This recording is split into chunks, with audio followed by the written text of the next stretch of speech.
Di masa-masa pandemi ini, semuanya sudah banyak sekali berita-berita yang membuat kita itu takut, mengkhawatirkan, lalu tidak yakin akan masa depan misalnya, atau bagaimana ini peran kita di depan anak-anak kita harus selalu berusaha untuk think positif. Berpikir positif itu sangat penting.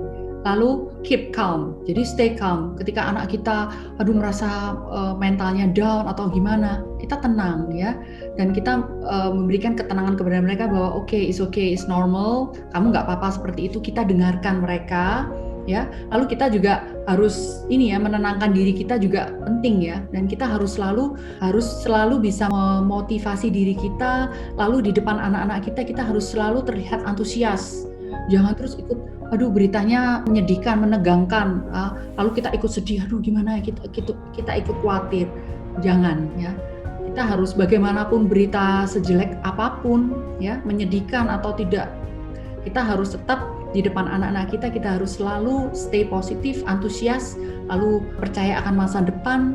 Lalu kita harus selalu bersedia untuk bisa mendengarkan segala keluhan anak-anak kita, dan terus bekerja, keep on working lah on the situation-nya. Mungkin ketika pandemi kan harus work from home, ya kita harus terlihat punya pekerjaan juga ya di depan anak-anak saya work from home, tapi saya juga bekerja. Jadi anak-anak kita melihat kita, saya nggak diam aja, saya do something di rumah ya. Saya menata rumah, saya mulai beres-beres yang hal-hal dulu yang saya nggak bisa lakukan, saya lakukan pada saat-saat masa pandemi ini. Dan saya sangat bersyukur sih, doa-doa saya sebagian juga sudah dikabulkan Tuhan, lebih dekat dengan anak ya, lalu berkumpul dengan keluarga.